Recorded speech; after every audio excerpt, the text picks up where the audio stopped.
So, what is access concentration? This is the question I want to bring forward in this talk. And I recorded something for this many years ago now, it didn't have many, uh, in which I was working on a project that was kind of like a secular meditation style app. I mean, basically, that's my whole career is doing these kinds of things. And this was a project called Meditate.io. And we had a course. It was called concentration meditation. And we wanted to explain the basics of concentration here. You know, like how does concentration really work? This course lives on in the Janna community, actually, under the concentration 101. That's the name of the course here. So, very good fundamental ideas. And one of them is the idea of access concentration.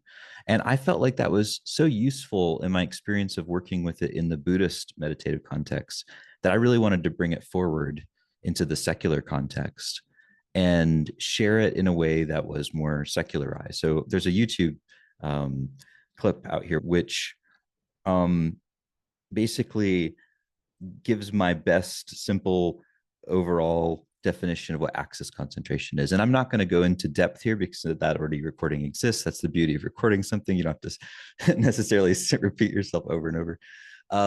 But the real simple idea for me, and what this is how I formulate it for myself, is like I'm in access concentration when the subject of my focus, whatever it is, whether it's the breath or the body or something I'm hearing or a visual orb or a mantra, anything that whatever object it is, when that becomes the center of my attention, it flips into the foreground of my attention, and everything else goes into the background.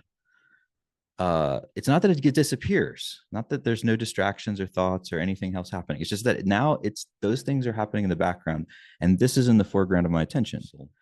And this is a really important shift in the practice where you start to kind of hone in on your focus. You like really, that's the main thing that's happening now. And you can fall out of access. Now people get confused about this, and they'll be like, oh well, like I'm only in access concentration if I'm in access concentration for like the whole time I'm sitting. It's like, no, that's very deep, stable access concentration, what you're describing.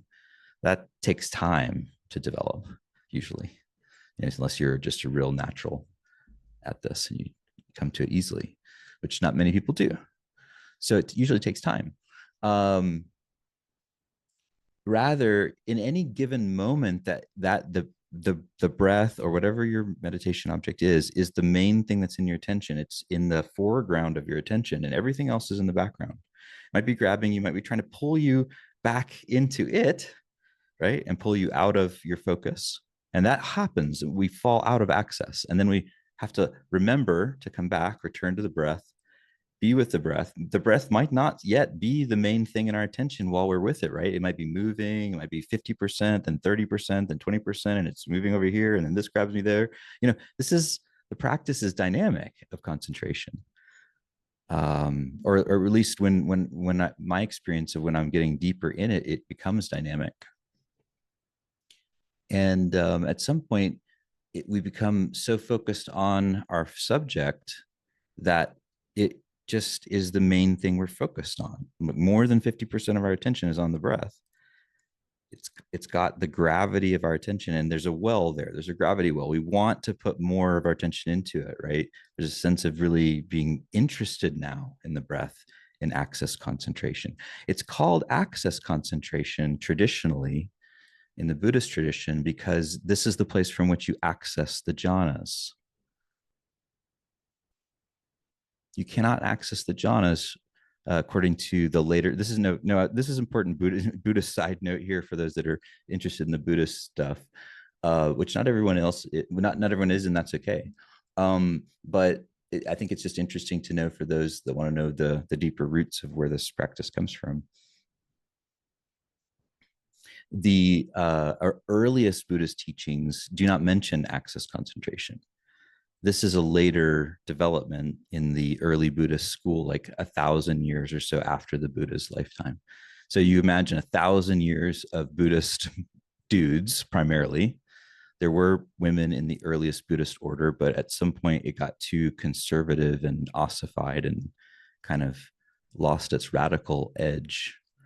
and became all these dudes meditating in monasteries, trying to probably out meditate each other. And then they developed this ridiculous tome. It's like a giant, you know, tome, a meditation manual called the Visuddhimagga, or the Path of Purification. And in that tome is a definition of what's called access concentration in the section on concentration, which is one of the 3 sections of that book. And there they begin to define this state in which you have to get to before you can get into the jhanas. So that's access concentration from the traditional standpoint. But what object you use to get into access, there are many. In the Visuddhimagga itself, they describe 40, and I doubt they caught them all, you know. Hopefully that Pokemon reference did go captured by someone. I know Buddy caught it. So, but yeah, access concentration. What is access concentration? Another way of looking at access concentration is it's one of the 5 jhana masteries. One thing you have to be able to do if you want to master the practice of meditation is you have to be able to access the states that you want to get into. To put it simply. So in access concentration, we're accessing whatever it is that we're focusing on. And then from there, we could get absorbed in it, right? Because like how I'm describing this, if you want to put it in math terms, access is greater than 50%. When you have more than half of your attention with something, you have access to it. And it has access to you.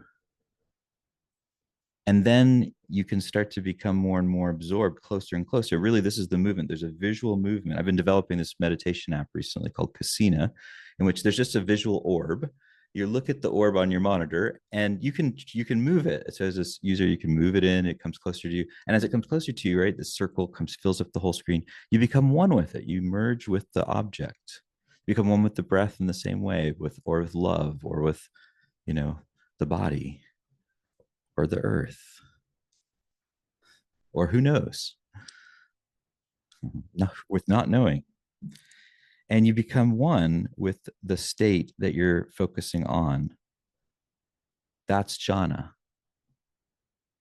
And the process of jhana 1 through 8 describes the evolving relationship that you then have with this merger. At first, the merger is blissful, right? First jhana, the initial merger. You know, think about first love. It's like spring. This is the time of just intensity, first beginnings, magical, boom, fireworks. And at some point that chills out as we get to know each other and see the faults, whatever. I'm using the metaphor of human love as an example because I think it's really good. We become more familiar with the state of bliss, and we become a little bit more at ease, and we realize we want to just be more focused. We move into the second jhana and so forth. It moves through this pattern, the jhanas. But so we have to be able to access something that can bring us into this process where we can bring us into this merger.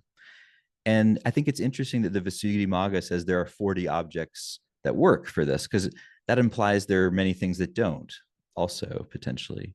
Like, I have a question about this. I have maybe a different opinion than the early Buddhists. I think anything could actually bring you through this. But why would you want to become one with, terror? And could you handle being one with terror and, be okay being terrified? Some people love horror movies. I've never understood this. I feel like life is horrific enough. But like some people, they watch horror, maybe you're one of them. You watch horror movie and you just feel elated or something. It's like, oh my gosh, and it's like, yeah, that's like first jhana, through the doorway of horror or terror. Maybe. Yeah, I'm open to that. It's just not my door. It's not my doorway. Okay. So yeah, just a few words on access concentration as a way to kind of set up a practice. So let me describe one way to access concentration. May concentration arise. Here's a way to access concentration. Just wish for concentration to arise. For who? For who, though? Well, for yourself. Yes, definitely for yourself, because we're here. That's why we're here. We're here to develop concentration. Definitely, that's remembering that intention. May concentration arise for me. This is a wish that I have. Can get in touch with the sincerity of that wish, why that's important to you. That helps sometimes. Yeah, I want to get access concentration because I want to be able to focus on what's most important to me, like my relationships and my family and my work and the work I'm doing in the world, the way that I impact people. I want to be able to show up for that. That's important to me. And I want to be able to be healthy and not like, that having focus and concentration helps with that because I can remember what's important to me and focus on that. Okay, cool. May concentration arise for me and for the people I care about too. Like I want to be happy, but I also want everyone around me to be happy. And then I'll be even happier because they'll be happy. It's like really nice to be around people that are happy. So, maybe we get a virtuous feedback loop of happiness going here and we could all be happy and make concentration arise. Because that's one of the foundations of happiness. It's being focused, being present. Make concentration arise for everyone. What if you could just wish for all people, all humans to be concentrated, to have the amount of concentration they need to focus on what's most important to them? Make concentration arise, trusting that in the whole it'll work out. Yeah, some people will use concentration for bad ends, but lots of other people will not. We got to trust humanity here. Give us the benefit of the doubt. May concentration arise. What if concentration could arise for all beings on earth? May concentration arise. This is how deep your wish for concentration could be in this practice. May concentration arise for all beings on earth.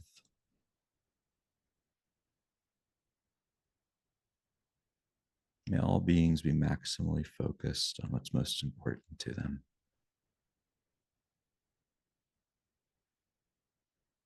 Trusting life itself.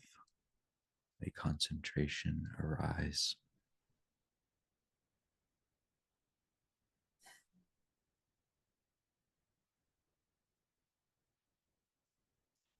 We could go as deep as the Buddha did, inviting concentration to arise for all beings, all sentient beings everywhere, throughout time and space, throughout immeasurable time and space, beyond conception. May concentration arise for all beings everywhere.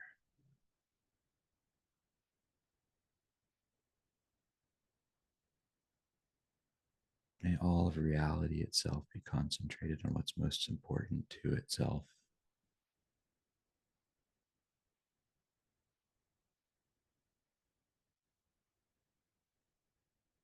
Wishing for concentration.